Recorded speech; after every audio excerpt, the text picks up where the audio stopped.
I sold my company for $30 million. I decided to celebrate with my daughter and her husband at the most expensive restaurant in the city. But when I got up to take a call, the waiter whispered to me, "I think your daughter put something in your drink." I went back to the table, pretending nothing happened.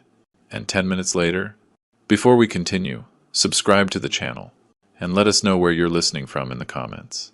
The afternoon light filtered through the palm trees lining my driveway and the coral rooftops, drawing gold stripes across the windshield. I parked the Mercedes, my briefcase sitting on the passenger seat like a faithful companion. $30 millions.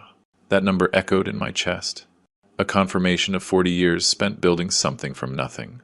My company, my life's work, signed away that morning, transformed into security for my remaining years. I parked and grabbed the briefcase. The leather was warm from the sun. The mansion stood before me, gleaming white stucco, bought 5 years ago so Sarah and Brian could live comfortably while they got established. My daughter deserved everything I could give her. That's what fathers do. "Sarah, Brian," I called out from the foyer. My voice echoed on the marble floor. Silence at first. Then I heard footsteps upstairs, muffled voices. I moved to the foot of the stairs, my hand on the banister, ready to go up and share the news. "It has to be tonight." Brian's voice cut through the silence. "Sharp." I froze. 1 foot on the bottom step. What if he notices? Sarah's voice, tense, weak. "He won't notice. He trusts you." That's exactly the point. My grip tightened on the railing. Suddenly, the briefcase felt heavy. I stepped back, my shoe whispering against the marble, and went to the kitchen. What plan? Why tonight? The questions circled like vultures, but I pushed them down, forcing my breathing to calm. I made coffee. My hands went through the familiar motions while my mind raced. The espresso machine hissed and gurgled. I tapped my phone 3 times, my fingers hovering over my lawyer's contact. But I didn't hit call. Not yet. Maybe I misunderstood. Maybe paranoia comes with sudden wealth. Everyone warned me. 20 minutes dragged by before footsteps sounded on the stairs. I put on a happy face and turned to greet them. Sarah appeared first, Brian's hand resting on the small of her back. Possessive. My daughter was wearing too much makeup for a quiet afternoon at home. Brian's smile flashed, white and rehearsed. I closed the deal. I set my coffee mug down carefully. 30 million. Can you believe it? Sarah's smile stretched just a little too long. That's wonderful, Dad. Her emphasis landed on the wrong syllable. I raised this woman. I knew her rhythm like the back of my hand. This wasn't wonder. It was theater. Congratulations, sire. Brian stepped forward, his hand outstretched. Sir. Not Dad, even though he'd called me Dad for 5 years. You must be thrilled. I thought we'd celebrate. I shook his hand, counting the seconds until he let go. Together, as a family. Sarah's fingers found her wedding ring, twisting it, over and over. Of course. We're so proud of you. The words sounded hollow, like coins dropping in an empty well. I watched her eyes dart to Brian, looking for permission or instruction. I couldn't tell which. Azure Coast, I said, testing them. 8 o'clock. My treat. Brian's expression shifted. Something predatory flickered behind his polished look. Generous as always. That word, generous. It landed wrong, with a meaning I couldn't grasp. Resentment? Anticipation? You don't have to, Sarah started. He wants to, honey. Brian cut her off with surgical precision. Let him celebrate. I watched them both. How they positioned themselves between me and the stairs. How their eyes met in silent conversation. The air felt wrong, like the pressure drop before a storm. I want my daughter there. And you too, Brian. I said the words slowly, watching. Neither of them flinched. 2 hours until dinner. I went upstairs to get ready, passing Sarah's closed bedroom door. Voices, muffled but urgent. I moved closer, shame burning in my chest as I strained to hear. What if someone sees us? Zara, frightened. No one will notice. Everyone will just think he's had too much wine. My blood ran cold. I can't believe we're... Do you want to keep living here? Brian's voice hardened. Do you want the money? Then stop hesitating. Silence. Then Sarah. Barely a whisper. Okay. Okay. Tonight. I pulled back from the door, my reflection caught in the hallway mirror. 63 years old. A confident face. A fool's eyes. How long had I been blind? I went to my room, locked the door, and stood in the middle of the expensive emptiness. My father's old cufflinks waited in their velvet case. I fastened them with trembling fingers. Armor, for a battle that didn't have a name yet. In the bathroom, I looked in the mirror again, and made a decision. I photographed my water glass, my bottle of cologne, my untouched bourbon, paranoid actions that would turn out to be foresight. My phone felt heavier than the briefcase. Check the will. Call the lawyer tomorrow. I whispered the words aloud, making them real. When I walked out, dressed in my best suit, I found them waiting by the door. We walked to the car in a deafening silence. I drove my Mercedes, my car, my control. At least for now. Sarah sat in the passenger seat. Brian settled in behind me, his hand resting on my headrest, fingers almost brushing my shoulder, marking territory. I watched them in the rearview mirror more than I watched the road. Brian met my eyes once. He smiled. It wasn't friendly. I knew it. Beautiful night, I said, breaking the toxic silence. Perfect for a celebration, Brian replied. Sarah shifted in her seat. Dad, what are your plans? For the money. I gripped the wheel. Plans? I just wondered if you'd thought about the future, your will, things like that. Every muscle in my body tensed. We were still 5 minutes from the restaurant, and she was already talking about my death.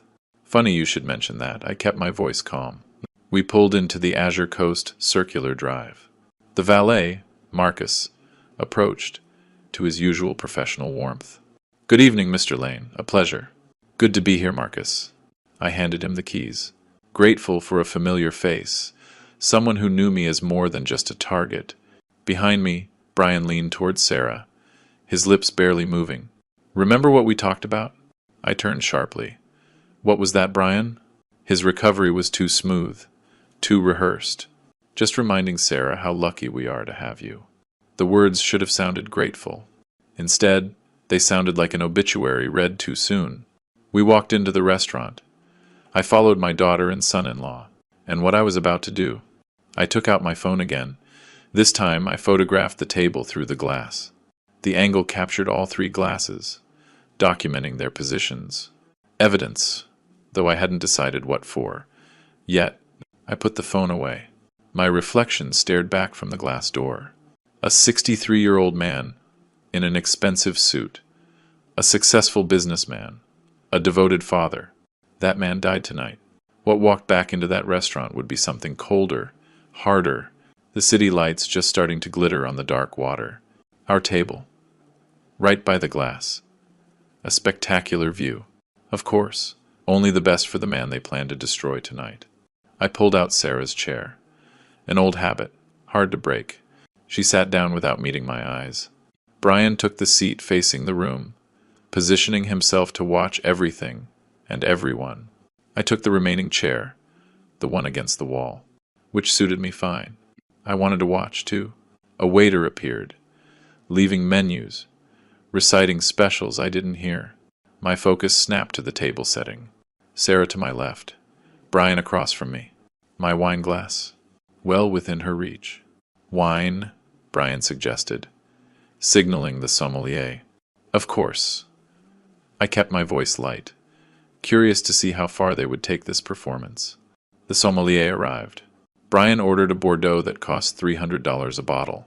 My money. His taste. I nodded, watching Sarah's fingers dance on the tablecloth, drawing invisible shapes. Minutes later, another waiter approached, older, maybe mid-40s, with watchful eyes. His name tag read Kevin. He poured the wine with practiced precision, filling each glass to the proper level. The deep red liquid caught the candlelight. I watched the position of each glass, memorizing. A toast? Brian raised his glass. The performance continuing. To new chapters, Sarah offered, her voice tight. To family, I countered. I saw them both freeze for just a second. Before they reacted, cheers. Crystal chimed against crystal. I raised the glass to my lips. But I didn't drink. I set it down just as my phone vibrated in my pocket. Perfect timing. Or maybe an intervention. Excuse me. I pulled out the phone, looked at the screen. My accountant. I should take this. Details on the deal. Sarah's relief was visible, her shoulders dropping slightly. Of course, Brian nodded. Magnanimous. Business never stops. I stood, phone to my ear, and walked toward the terrace doors. Through the glass, I could still see our table. I could watch their movements. The accountant's voice droned in my ear. Confirmation numbers, transfer dates, paperwork to review tomorrow. But my eyes stayed fixed on my daughter and the man who controlled her. There were only two other couples on the terrace, far enough away for privacy. The cool October breeze hit my face. I turned slightly, keeping visual contact with our table through the glass doors. That's when I saw it. Sarah leaned forward, her hand moving toward my wine glass. Brian's posture changed. He straightened up, raising his hand to Kevin, who was passing by, calling him over. Bread, water, some manufactured need, a distraction tactic. Kevin changed course, following Brian's signal. But Kevin's position gave him a clear view of the table.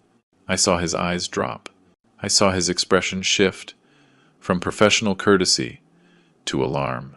Sarah pulled her hand back. Fast. Something moved between her fingers, so quick, so practiced. The wine glass sat innocently where I had left it. But even from the terrace, I could see the liquid had changed. Darker, denser. My accountant asked me a question. I gave an automatic answer. My world was rearranging itself around this confirmed betrayal. Kevin finished with Brian, moved away, but his eyes kept darting back to my glass. His movements became uncertain, his professional mask cracking. I watched him debate duty versus conscience. After 3 minutes, that felt like hours. Conscience won.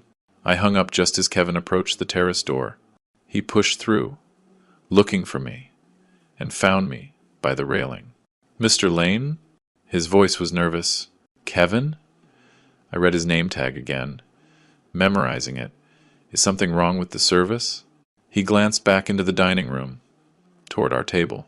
Sarah and Brian were talking, appearing calm, but I saw the tension in their backs, waiting for me to return. Sir, Kevin twisted the bar towel in his hands. I could lose my job for this, but I saw your daughter put something in your wine glass while you were on the phone. A clear liquid from a small bottle. Those words should have shocked me. Instead, they confirmed everything. Are you sure? I asked, even though I had seen it myself. I needed to confirm I wasn't losing my mind. Positive, sir. The glass on your left. The one you haven't touched. I've worked here 6 years. I've never seen anything like it. But I saw it clearly. His eyes pleaded with me to believe him. To act. I reached into my wallet, pulled out a folded $100 bill and gave it to him. Thank you, Kevin. You may have just saved my life. His fingers closed on the money by reflex. What are you going to do? Nothing that involves you. I promise. Go back to work. Forget this conversation. He nodded, relief and worry warring on his face. Then he disappeared back into the dining room.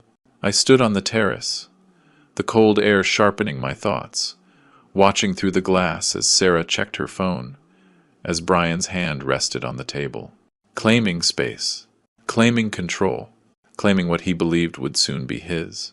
My daughter, my own daughter, 36 years ago. I held her minutes after she was born. I promised her everything. I kept every promise I ever made. And tonight, she tried to poison me. No, she did poison me. The glass waited on the table, an innocent crystal vessel holding death. The question wasn't if I should confront them. It was how I would make them understand exactly what they had done, and what I was about to do. I took out my phone again. This time I photographed the table through the glass. The angle captured all three glasses, documenting their positions. Evidence, though I hadn't decided what for.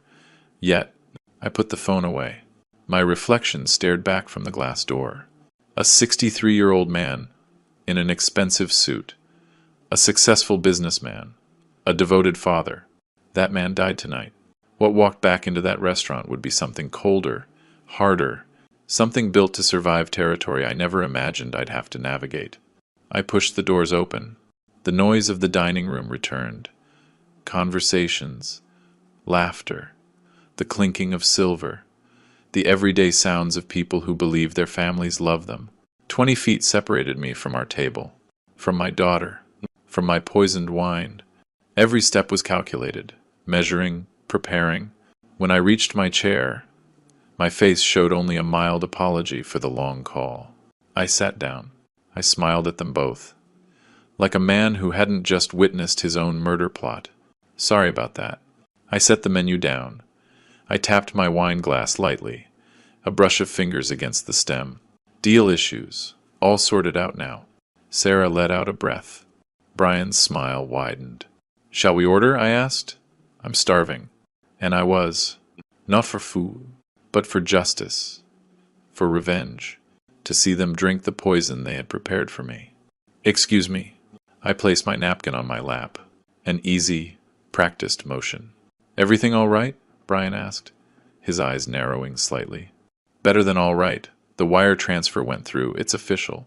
I lifted my wine glass, brought it close enough to smell the aroma, then set it down, untouched. Let's order first. I want to savor this moment properly. Sarah's fingers traced the stem of her own glass, the clean glass. Her smile looked borrowed from a stranger. That's great, Dad. To family, I said, raising my glass in a mock toast, but not drinking. They raised theirs, Crystal chimed. I watched them drink, while mine stayed full. Sarah's eyes kept flicking to my glass, a question forming behind her forced composure. Why wasn't I drinking? I looked at the menu, pretending to consider. The Chilean sea bass sounds perfect. Brian, what are you having? Filet. Rare. His choice of words. Aggressive. Telling. I'm not very hungry. Sarah mumbled. You should eat, I said. It's an important night. I stressed the last two words, watching her flinch. She knew it was important. She just didn't know how important. The breadbasket arrived. I tore off a piece, buttering it in slow, deliberate motions. Time stretched. They waited for me to drink. I waited for my chance. Brian's phone buzzed. He glanced at it. Then at Sarah. A silent communication. The strain of their patience was almost visible. Excuse me. Be right back, I said, standing up. I'll go too. Sarah jumped to her feet, almost desperate. We walked off in opposite directions toward the restrooms. I counted to 10, then looked back at our table. Brian was looking down at his phone, thumbs moving fast across the screen. Completely absorbed. 3 seconds. That's all I needed. I walked back to the table, reached out, and switched the glasses. My poison glass went to her spot. Her clean glass came to mine. I used my napkin to wipe the condensation, leaving everything looking untouched. Brian started to look up.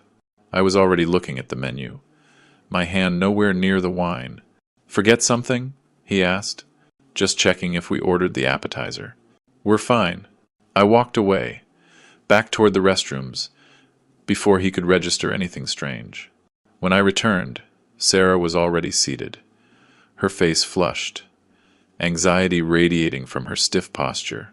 I eased back into my chair, picked up my menu, raising my glass in a mock toast, but not drinking. They raised theirs, Crystal chimed. I watched them drink, while mine stayed full. Sarah's eyes kept flicking to my glass, a question forming behind her forced composure. Why wasn't I drinking? I looked at the menu, pretending to consider. The Chilean sea bass sounds perfect. Brian, what are you having? Filet. Rare. His choice of words. Aggressive. Telling. I'm not very hungry, Sarah mumbled. You should eat, I said, with cold, absolute clarity. Brian was talking about investment opportunities, his voice a low drone. 2 minutes passed. 3, 4. Sarah's expression changed. Confusion flickered across her face. She blinked rapidly, shaking her head slightly, as if to clear a fog. I feel, she said, her hand going to her throat. Weird. Honey, Brian said, noticing her pale face. She gripped the edge of the table, her breathing shallow and fast. I can't breathe right. Other diners turned, murmurs of concern spreading from our table. What's happening? She tried to stand, stumbled, and collapsed backward. Brian screamed, Somebody call an ambulance! I remained perfectly still. When her eyes, panicked, met mine, I spoke. My voice was cold. I switched the glasses, Sarah. The silence stretched. Terror, understanding, betrayal reflected back at me in her wide eyes. What did you put in my wine? Every word was measured, deliberate. What are you talking about? Brian's face twisted from confusion to rage to disbelief. I didn't look at him, only at her. Ask your wife what she meant to put in my glass. Sarah was sobbing, a choked sound. It was just to help you relax, to get you in a good mood for the papers. Brian's expression changed. The full weight of the failure, catastrophic, total, hit his eyes. Kevin appeared, phone already to his ear, calling 911. The manager rushed over, trying to maintain discretion as chaos erupted at table 12. Minutes later, paramedics rushed in, equipment rattling. They surrounded Sarah, taking vitals, firing questions. What did she take? Any medications? Any allergies? She ingested something from a vial she was carrying. I said, my voice firm, check her purse. They dumped it out. The contents spilled onto the white tablecloth. Lipstick, wallet, keys, and a small brown bottle. No, Sarah screamed, the sound cutting across the restaurant. The paramedics examined the vial, exchanged a look, and started rattling off medical terms. They loaded her onto a gurney, strapping her down. Brian followed close behind, like wreckage pulled in her wake. The manager approached me cautiously. Mr. Lane, I am so sorry. Her medical bills are her responsibility. I cut him off, my voice low, not mine. I left cash on the table for the uneaten food and walked out into the cool night. My car was still parked where I'd left it, hours ago, in another lifetime. I drove toward the hospital, following the distant sound of sirens. The city lights blurred past. Stoplights changed. Other drivers rushed to wherever they thought they belonged. I drove carefully, obeying every law, as a cold clarity settled into my bones. Like winter, the hospital waiting room smelled like fear, layered over with antiseptic. The fluorescent lights hummed overhead, bathing everything in a pale, sick blue. I sat in a plastic chair, hands clasped, while Brian paced like a caged animal. He hadn't spoken a word to me since we arrived. The silence felt appropriate. Around 2 a.m., a doctor appeared. Young, tired, competent. Family for Sarah Torres? We both stood. She's stable, the doctor said, consulting a tablet. Diazepam toxicity, a significant amount. We administered flumacenil, and she's on an IV. She'll make a full recovery, but we're keeping her for observation until tomorrow afternoon. Can we see her? Brian's voice cracked. Briefly. She's sedated. Probably won't remember the visit. The doctor's eyes shifted to me. The substance came from a prescription vial. We will have to report this. Of course, I said calmly. Do whatever is necessary. We followed him through double doors, down hallways that all looked the same. Sarah lay in the bed, surrounded by monitors, an IV in her arm. Her face looked younger, stripped of makeup and manipulation. My daughter, the child I held minutes after she was born, the woman who tried to drug me for my signature. Brian went to her bedside, took her hand.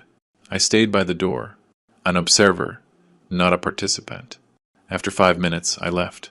I found my car in the parking garage and drove home through the empty streets. The city asleep.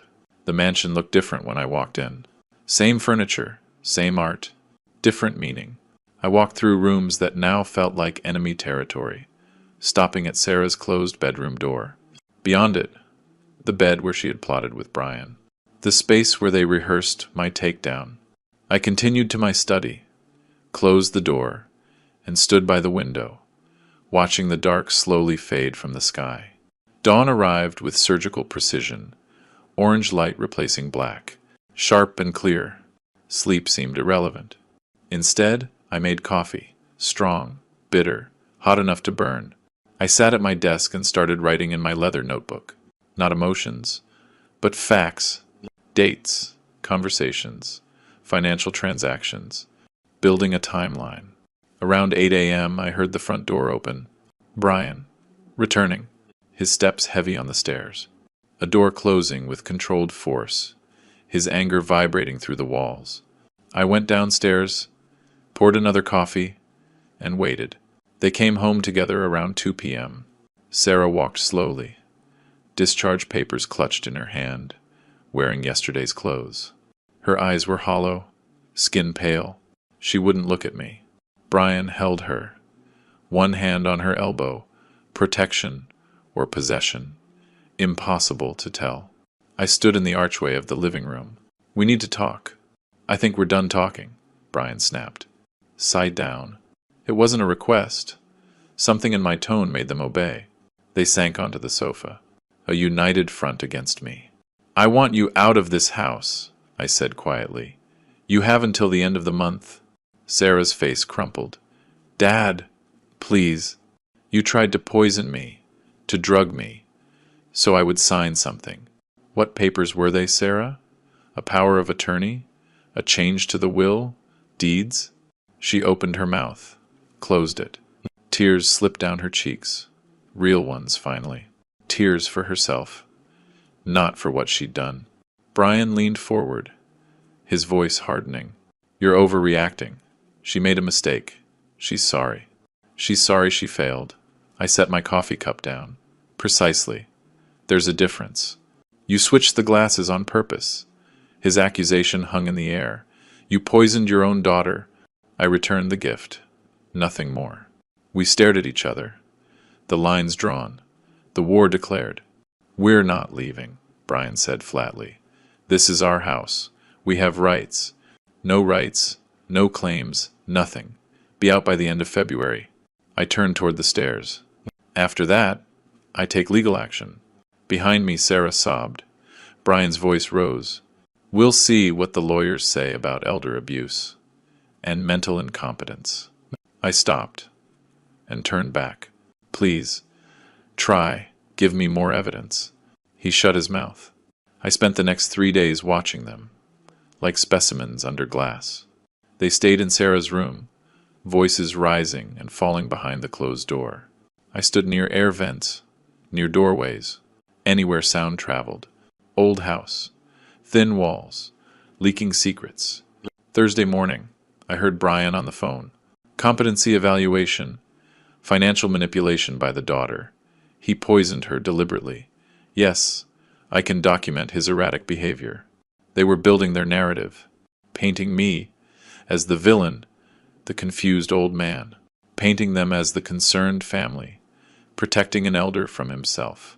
I documented it all, writing down snippets of conversation, marking the dates and times. I pulled financial records, bank statements, showing transfers from my accounts to theirs. The purchases made with the credit cards I'd given them. The paper trail of dependency. Patterns emerged. 15 months ago, a $50,000 transfer for emergency house repairs that never happened. 8 months ago, a $70,000 withdrawal for an investment opportunity with no documentation. 3 months ago, Brian suddenly had a new car in his name, paid in cash. My money, their lifestyle, my trust, their exploitation. On February 20th, sitting in my study, I called the law firm of Ryan Blackwood, the lawyer my banker had recommended for complex family matters. The receptionist's voice was efficient, professional. I need a consultation. Regarding possible fraud, financial exploitation of an elder, and attempted harm by family members. I paused, weighing the words. Keyboards clicked on her end. Can you come in on Thursday, 2 p.m.? I'll be there. I hung up. Through the window, I saw Sarah and Brian in the backyard, deep in urgent conversation, planning their next move. So was I. I opened my laptop and started a new document. Timeline of financial manipulation. Evidence log. The first entry started 15 months ago. The cursor blinked on the blank document. Waiting. I typed the header. Timeline of financial manipulation. Evidence log.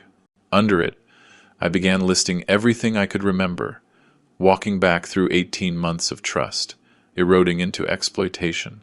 March 2024. $50,000 transfer for emergency house repairs. I checked my bank records, found the transaction, matched it to my calendar. No contractors visited the house that month. No permits were filed. The house remained exactly the same. First lie. First theft. May 2024. A consultation with a lawyer they had scheduled. I searched my email, found the confirmation. They told me it was estate planning to make things simple for everyone. I now understood what they really wanted.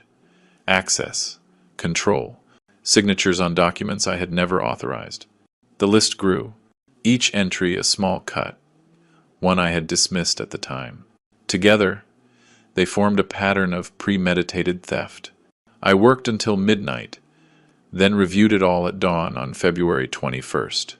I printed 3 copies, organized them into labeled folders. I dressed in my best suit, projecting competence, not victimhood. The drive to downtown Miami took 40 minutes. The Brickell Financial District rose up in glass towers, catching the morning sun. I parked in the underground garage, rode the elevator to the 24th floor, carrying my folder like evidence. Which it was. Ryan Blackwood's office was a corner suite overlooking Biscayne Bay. The receptionist, professional, efficient, showed me to a conference room. Ryan walked in precisely at 2. 40s, sharp suit, eyes that assessed without judging. We shook hands. He didn't waste time on small talk. I liked that. I opened my folder and slid the documents across the polished wood. Everything I can document. Timeline, hospital medical report, testimony. He read without interrupting, asking sharp questions, taking notes with a fountain pen. Florida Statute 825, he said finally. Exploitation of an elderly person. It covers attempts to gain control of assets through coercion, manipulation, or incapacitation. He tapped my timeline. This shows a clear pattern. The restaurant incident, the drugging. That's criminal. But we need more documentation of their current behavior. What kind of documentation? Their actions now. Conversations where they discuss strategy. Attempts to manipulate you. You mentioned they're still in your house? I nodded. He continued. I'm recommending a private investigator, Serafina Chen. She's ex-PD, specializes in elder fraud cases. She can set up surveillance, document everything legally. He wrote a name and number on his card and slid it over. Call her. Get proof of what they're doing now, not just what happened before. Then we talk protective trusts, restraining orders, and a possible civil suit. I left feeling something I hadn't in weeks. Validated. This wasn't paranoia. This was self-defense. The next 4 days were careful observation. I wrote everything down. Their whispered conversations that stopped when I entered a room, the way they watched me, like predators studying wounded prey. Brian's hand, always on Sarah's shoulder, control disguised as affection. Monday morning, February 25th. I drove to Wynwood. Serafina Chen's office was in a modest building, professional diplomas on the wall, no wasted space. She was in her late 30s, sharp eyes. No nonsense. Ryan sent your file, she said after I explained. Restaurant poisoning, financial exploitation, living with hostile parties. You want surveillance? Whatever documents their behavior. Legally. Cameras. Common areas of your own home. Legal. Living room, kitchen, hallways. Audio and video. Cloud backup. Access from your phone. She gave me a quote. 5,000 retainer plus hourly. I signed the contract without hesitating. Money was worthless compared to the truth. I need access on Tuesday. Can you get them out of the house for a couple of hours? I'll arrange it. Tuesday morning. Over breakfast. I mentioned it casually. I need some things from that specialty market in Coral Gables. I'm giving you a detailed list. Things from a store 30 minutes away. They left at 10 a.m. I texted Serafina. She arrived 15 minutes later with equipment cases. The cameras went into a bookshelf in the living room. A kitchen clock. A hallway smoke detector. Tiny. Invisible. Recording everything. 90 minutes later, the install was done. Everything looks normal, she said. Don't let them know you're watching. The best evidence comes when they feel safe. That night, I sat in my study, headphones on, watching the day's footage, their return from the errand, the conversation in the kitchen as they unpacked the groceries. He's too quiet. Sarah's voice, tight with worry. It's suspicious. We need another angle. Brian leaned against the counter, arms crossed. The direct approach didn't work. Time for the indirect approach. I saved the file, dated it, labeled it. Evidence log, entry 1. The following days built my file. February 28th. Brian discussing contingency plans. March 1st. Sarah worried I was acting strange. March 2nd. Them researching lawyers to contest my mental capacity. March 3rd. Brian's search history. Parental incapacity declarations. Every conversation was documented, saved, organized into folders by topic. I watched them plot against me, with the methodical patience of a man building a legal case, brick by brick. Serafina sent weekly reports, their social media activity, online purchases, public record searches, the digital trail of people preparing for war. On March 4th, I decided to give them exactly what they wanted. At breakfast, I rubbed my temples. On the night of March 18th, after 3 weeks of evidence, dozens of conversations, hundreds of hours of footage, I picked up my phone and found Ryan Blackwood's number. We strategize tomorrow. It's time to move from documentation to action. The articles appeared on March 5th. I found them scattered on the kitchen counter that morning. Printed pages about cognitive decline, early signs of dementia, the importance of medical evaluation for seniors. On the night of March 18th, after 3 weeks of evidence, dozens of conversations, hundreds of hours of footage, I picked up my phone and found Ryan Blackwood's number. We strategize tomorrow. It's time to move from documentation to action. The articles appeared on March 5th.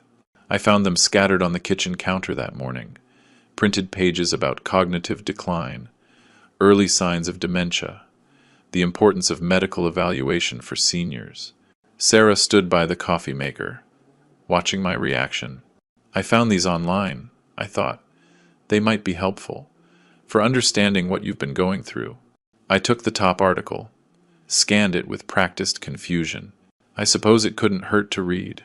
Knowledge is power, Brian added from the doorway, his smile not reaching his eyes. I took the articles to my study, photographed every page, filed as evidence. Psychological manipulation, documented. They were building a narrative. The confused old man who needed intervention, who couldn't be trusted with his own affairs. Over the next 3 days, more articles appeared. Assisted living facilities. The importance of power of attorney. Financial management for cognitive decline. Each one was carefully placed where I would find it. Each one was photographed and filed. On March 8th, the surveillance cameras caught them in the living room, believing they were alone. We need an expert opinion, Brian said. Someone who can evaluate him professionally? A psychologist? Sarah's voice held equal parts hope and guilt. I know someone. Marcus Reynolds.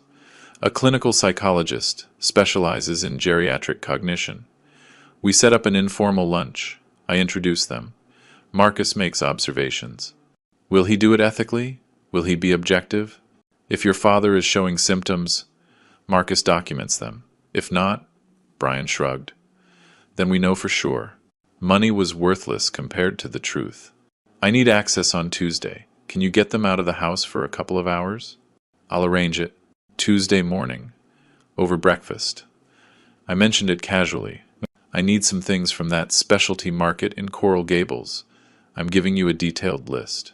Things from a store 30 minutes away. They left at 10 a.m. I texted Serafina. She arrived 15 minutes later with equipment cases. The cameras went into a bookshelf in the living room. It's suspicious. We need another angle. Brian leaned against the counter, arms crossed. The direct approach didn't work. Time for the indirect approach. I saved the file, dated it, labeled it. Evidence log, entry 1. The following days built my file. February 28th. Brian discussing contingency plans. March 1st. Sarah worried I was acting strange. March 2nd. Them researching lawyers to contest my mental capacity. March 3rd. Brian's search history. If you ever want to talk. Professionally. I'm available. I pocketed the card. Evidence, not a service. The surveillance cameras that night recorded Brian calling Marcus from the living room on speakerphone. So, what did you think? Brian asked. Impatient. He's 63. Some age-related memory variation isn't unusual. Marcus's voice was carefully neutral. I can't make a clinical assessment based on an informal lunch conversation. But, if there are concerns, I could evaluate him, formally. A long pause. With his consent, right? But, Brian, I'm not comfortable being part of this. If you have legitimate concerns for his well-being, there are proper channels. Sure, just exploring options. After he hung up, Brian's face was dark. We'll find someone else. I saved that recording with particular satisfaction. Even when they tried to corrupt professionals, ethics got in the way. From March 12th to the 17th. But the mic caught everything. He mentioned the will, Sarah said. Hope held in check. That doesn't mean he's changing it for us. Brian's voice was a warning. It could be the opposite, but if he's really confused, if we document he's not competent when he makes the changes, then we challenge them later. Either way, we need more proof of his decline. Real proof, not just observations. They talked for 40 minutes, planning how to document my incompetence. Video. I've been thinking about updating my will, Brian suggested it, given the sale of the business. I want to make sure everything is in order. A dead silence fell.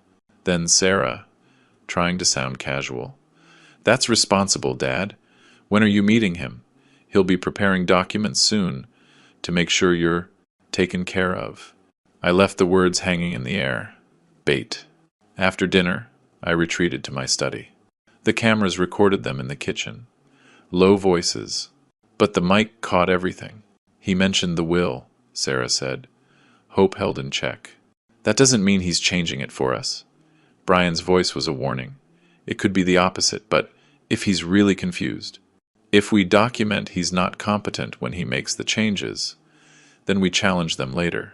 Either way, we need more proof of his decline. Real proof, not just observations. They talked for 40 minutes, planning how to document my incompetence. Video. On the night of March 18th, after 3 weeks of evidence, dozens of conversations, hundreds of hours of footage, I picked up my phone and found Ryan Blackwood's number. We strategize tomorrow. It's time to move from documentation to action. The articles appeared on March 5th. I found them scattered on the kitchen counter that morning. Printed pages about cognitive decline, early signs of dementia, the importance of medical evaluation for seniors. But the mic caught everything. He mentioned the will, Sarah said. Hope held in check. That doesn't mean he's changing it for us. Brian's voice was a warning. It could be the opposite, but if he's really confused, if we document he's not competent when he makes the changes, then we challenge them later. Either way, we need more proof of his decline. Real proof, not just observations. They talked for 40 minutes, planning how to document my incompetence. Video, documentation, and knowing exactly when to strike. I sent Ryan a text. I have new hard evidence. We need to meet. Urgent. He replied within minutes. Friday, 10 a.m. Bring everything. I put the phone down. Through the study window, the moonlight painted the lawn silver. In the house around me, they were fast asleep, believing they were the architects of my downfall. They had no idea they were building their own. Morning light streamed into the study. March 19th. At 8 a.m. sharp, I picked up the phone and dialed Ryan Blackwood's direct line. He answered on the second ring. Ryan, your text said you had evidence. Weeks of it. Surveillance recordings, conversations, manipulation attempts, all documented. I need to meet today. This afternoon, 2 o'clock. Bring everything. I spent the morning organizing it. I created a folder on my laptop. Legal evidence package.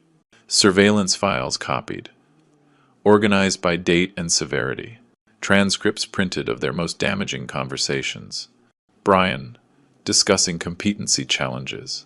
Sarah, worried about my suspicious silence. Both of them, celebrating their progress in controlling my assets.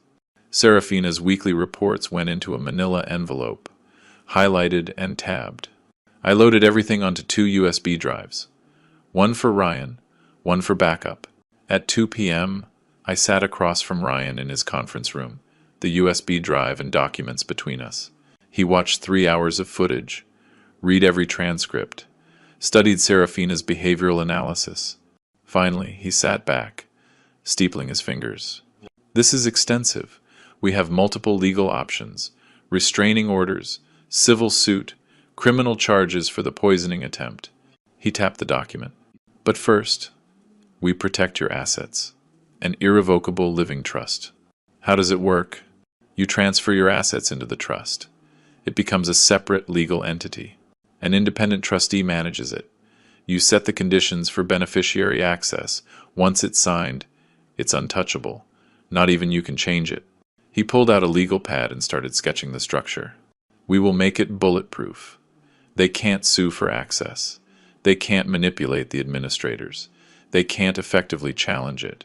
How long? A week. If we move now, you'll transfer the bulk of your assets.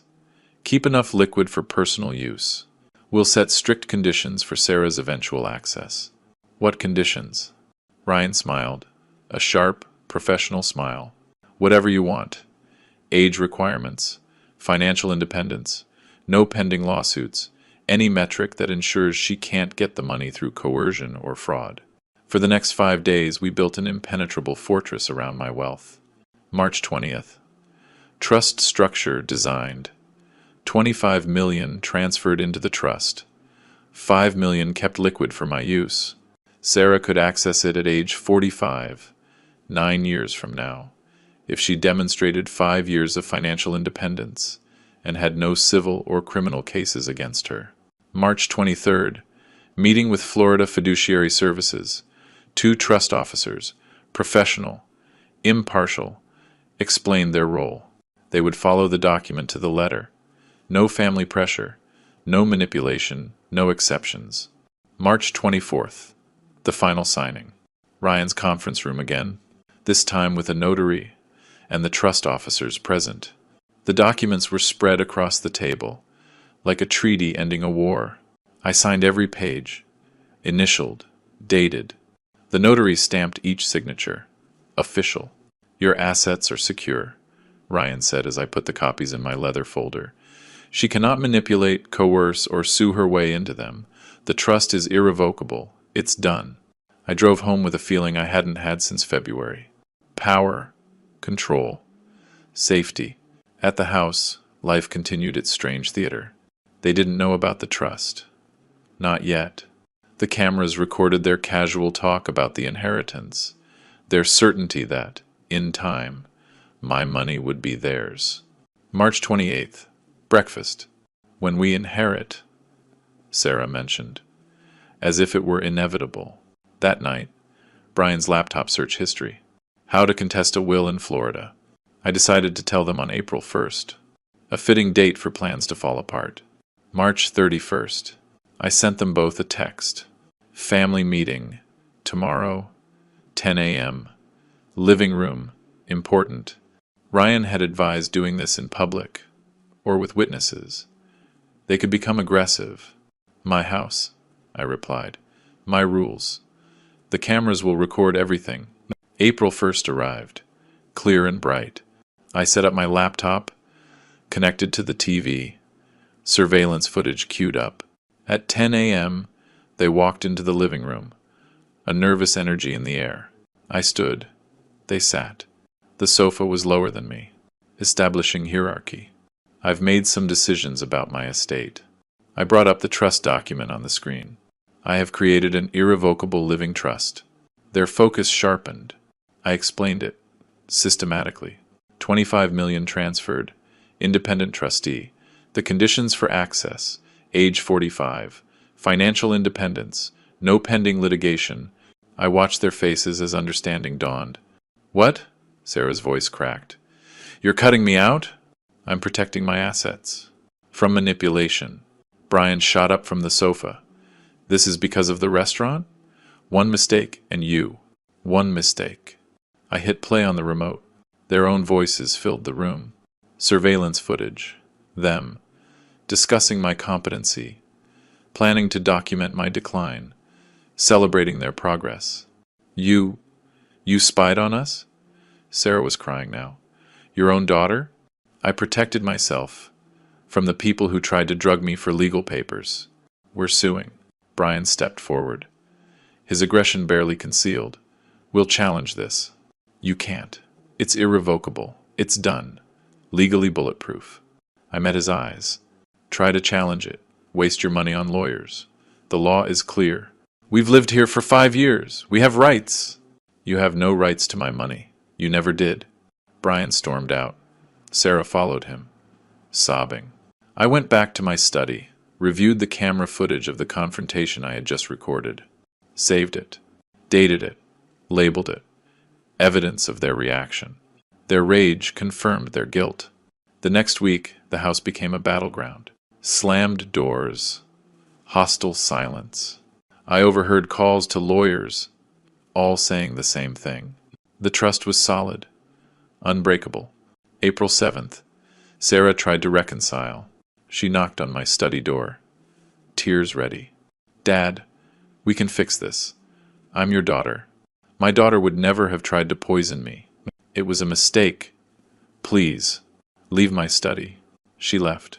I sat there, alone, staring at the wall, knowing what came next. The trust protected my money. Now, I needed my house back. I opened my notebook and wrote 4 words. Get them out. That evening I called a real estate agent, Catherine Wells, recommended by my banker for discretion and speed. I want to sell my house. When can we list it? I can see it tomorrow morning. If it's as you describe, we can list this weekend. She arrived on April 8th. Tape measure. Professional appraisal.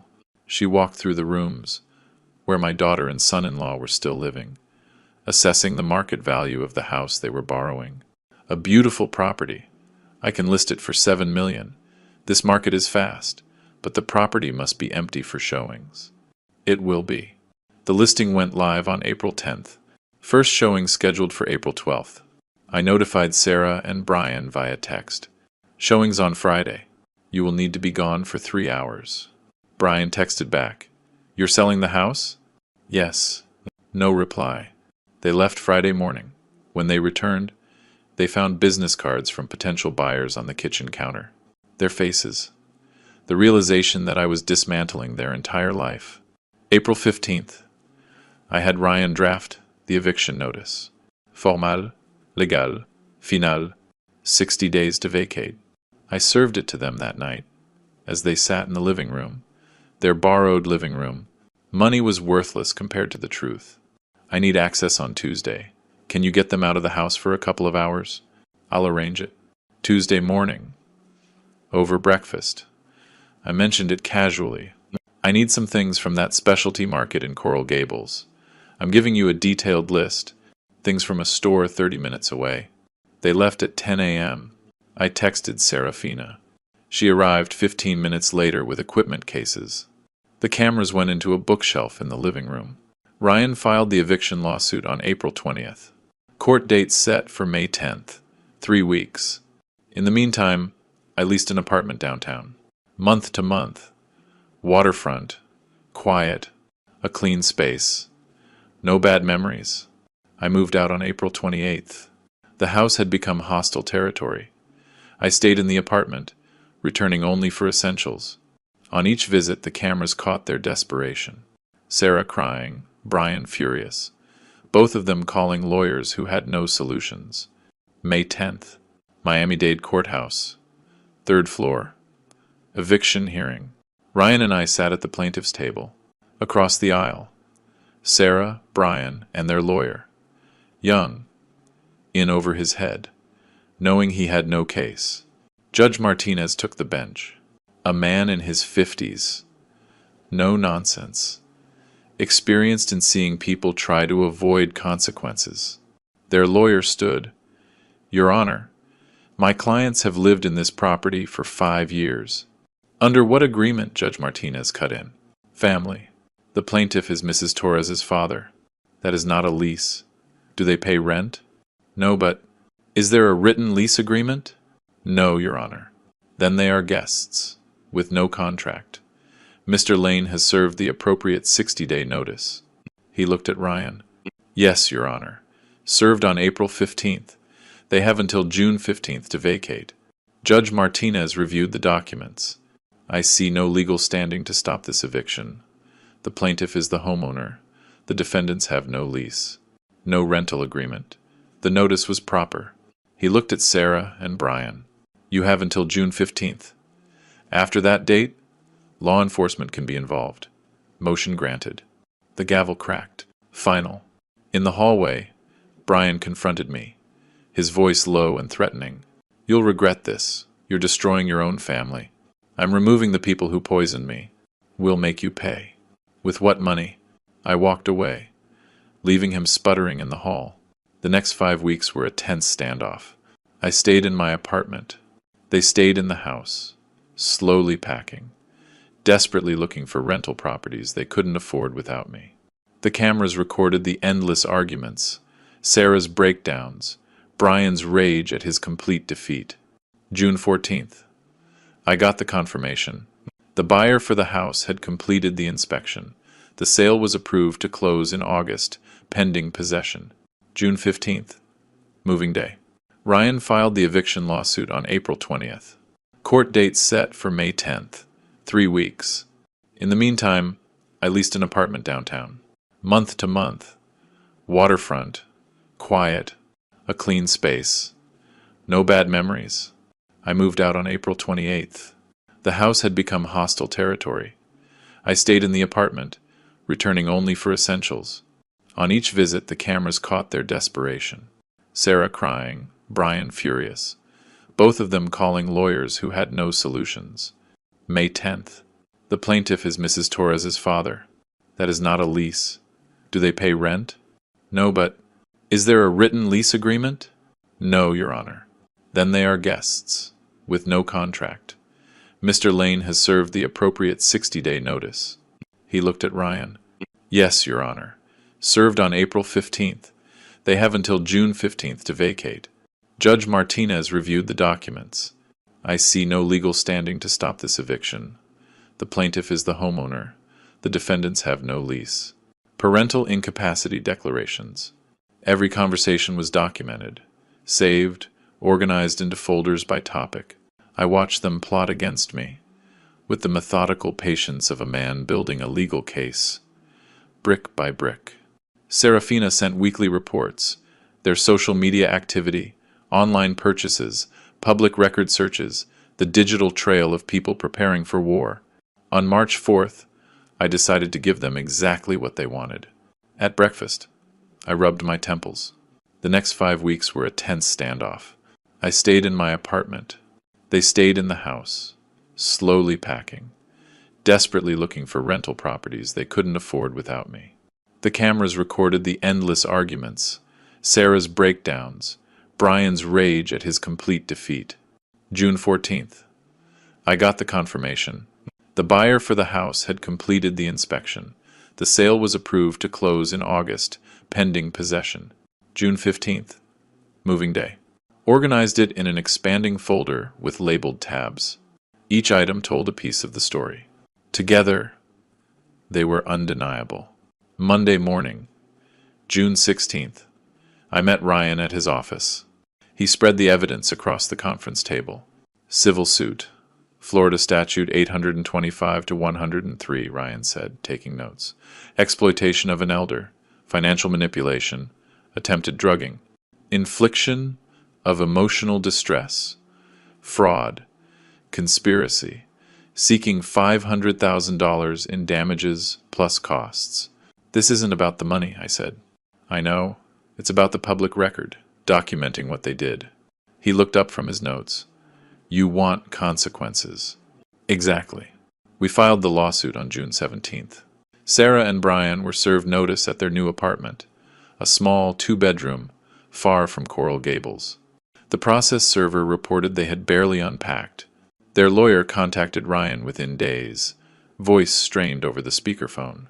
My clients can't afford this. They're already ruined. They should have thought of that before they tried to drug and defraud their benefactor, Ryan replied, cold. Discovery began. Ryan subpoenaed their financial records. The bank statements told the truth. No savings, living on maxed-out credit cards, drowning in debt created by their lifestyle expectations. June 28th.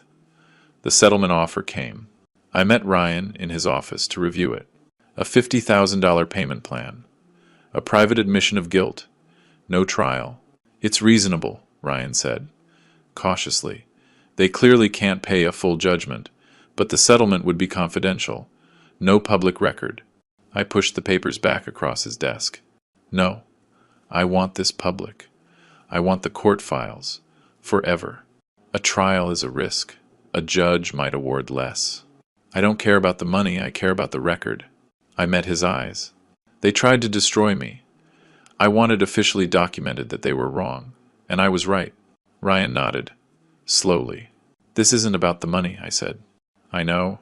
It's about the public record, documenting what they did. He looked up from his notes. You want consequences. Exactly. We filed the lawsuit on June 17th. Sarah and Brian were served notice at their new apartment, a small 2-bedroom, far from Coral Gables. The process server reported they had barely unpacked. Their lawyer contacted Ryan within days, voice strained over the speakerphone. My clients can't afford this. Arrived at the Miami-Dade County Courthouse early. Judge Catherine Morrison was presiding. 50s. Known for her fairness and her tough sentences. Ryan had recommended a bench trial, not a jury. Judges understand elder law better than the public. Opening statements. Ryan laid out the timeline, the summary of evidence, with meticulous precision. Their lawyer, young, outmatched, argued that a family misunderstanding had been blown out of proportion.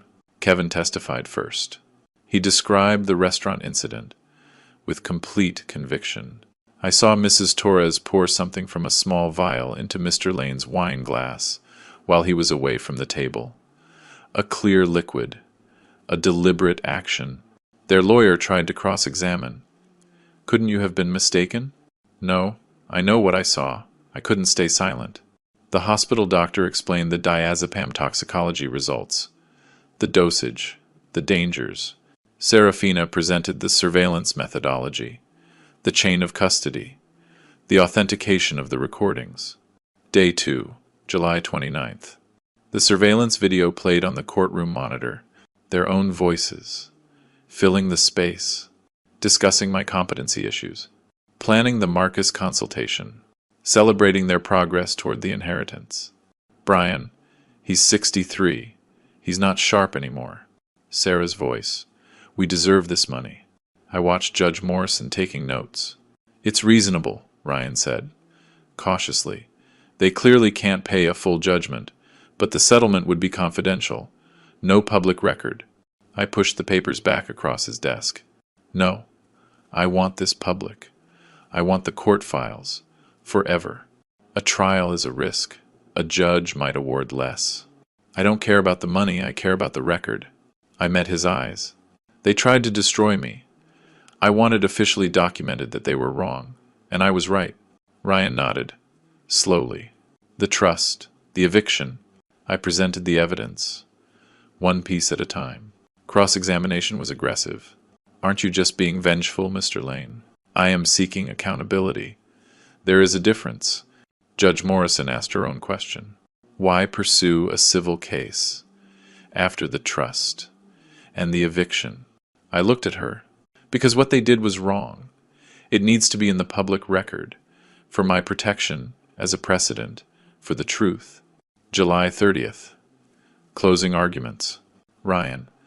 This is a textbook case of elder exploitation, attempted drugging, financial manipulation, psychological coercion. The evidence is overwhelming. Their lawyer. A family conflict. Poor judgment. Yes, but not exploitation. Judge Morrison closed her notebook. I will issue a written ruling in 2 weeks. I walked out of the courthouse into the afternoon heat. I had done my part. I told the truth. Publicly, I presented the evidence. Now, justice would decide if the truth mattered. 2 weeks of waiting. I returned to my temporary apartment, watched the sunset over Biscayne Bay, and waited. August 15th. The sunrise filtered over the ocean, in front of my balcony. Coffee steamed in my hand. Bitter, familiar. 2 weeks after the trial ended. The phone rang at 9 a.m. sharp. Ryan, we have the verdict. I sat down, the view of the ocean stretching out. Infinite. And the judge ruled in your favor. A total victory. Found clear and convincing evidence of elder exploitation, attempted financial fraud, and intentional infliction of emotional distress. Judgment for $350,000 in damages, plus court costs, $75,000 in punitive damages, $425,000 total. The number felt abstract. There's more, Ryan continued. A permanent restraining order. They are prohibited from contacting you, directly or indirectly. No calls, no letters, no third-party communication. Violation ma contempt, charge. And the payment? They have nothing. The court has ordered a payment plan, garnishment of future wages, until the debt is paid. It could take years, but the judgment is public record, a permanent documentation of what they tried to do. That was what I wanted. Not the money, the documentation, the validation, the public record, that I was not paranoid, I was not cruel, I was attacked, and I had every right to defend myself. Thank you, Ryan, for everything. You did the work. I just made it legal. After I hung up, I sat and watched the morning. The written opinion arrived by email an hour later. I read every page. Judge Morrison wrote, "The evidence demonstrates a premeditated exploitation of an elder by those in positions of trust. The incident at the restaurant, attempting to drug him, constitutes a crime in itself. The subsequent surveillance recordings reveal ongoing manipulation. This court finds the defendant's actions to be reprehensible and deserving of maximum civil penalties. Répréhensible, maximum penalties. Public record." I printed the opinion and filed it away. One last document in a case that was now closed. August 16th. I closed on the Coral Gables house. Sold to a young family for $2.75 million. They would never know what happened within those walls. They would fill it with different memories, different lives. That same day I bought a condo, downtown. 10th floor, floor-to-ceiling windows, views of the ocean to the horizon. $850,000. Cash. From the house sale. Modern, clean, no history. I moved in on August 18th. Furniture arrived. Simple. Nothing excessive. The space felt like breathing after being underwater. August 20th. A final meeting with Serafina at her Wynwood office. Case closed. she said, handing me a USB drive. Ryan, this is a textbook case of elder exploitation, attempted drugging, financial manipulation, psychological coercion. The evidence is overwhelming. Their lawyer, a family conflict, poor judgment, yes, but not exploitation. Judge Morrison closed her notebook. I will issue a written ruling in 2 weeks. I walked out of the courthouse into the afternoon heat. I had done my part. I told the truth. Publicly, I presented the evidence. Now, violation ma contempt charge. And the payment? They have nothing. The court has ordered a payment plan, garnishment of future wages, until the debt is paid. It could take years, but the judgment is public record, a permanent documentation of what they tried to do. That was what I wanted. Not the money, the documentation, the validation, the public record, that I was not paranoid, I was not cruel, I was attacked, and I had every right to defend myself. Thank you, Ryan. All surveillance recordings, reports, and documentation. For your records. Thank you for everything. You made it easy. They were predictable. She stood, held out her hand. Take care of yourself, Mr. Lane. We shook. Business concluded. August 22nd. I was sitting on my new balcony, phone in my hand. I searched for Sarah's contact. My finger hovered over the screen. Delete contact. A confirmation box appeared. I pressed yes. Her name vanished. Brian's next. With the trust. I had evicted them from my house. I had held them accountable with a civil judgment. I had won. But it didn't feel like victory. It felt like survival. Like emerging from dark water and realizing I was still breathing. My daughter had tried to poison me. That truth was heavy, unchangeable. But I refused to be a victim. I refused to let my trust make me vulnerable. The ocean stretched out, infinite. Somewhere in the city behind me, Sarah and Brian were living with the consequences. A court debt, following them for years. A public record, affecting job applications, background checks, a restraining order, preventing them from ever seeking reconciliation on their own terms. I didn't hate them. Hate required energy. I had spent all my energy on documentation, preparation, and legal battles.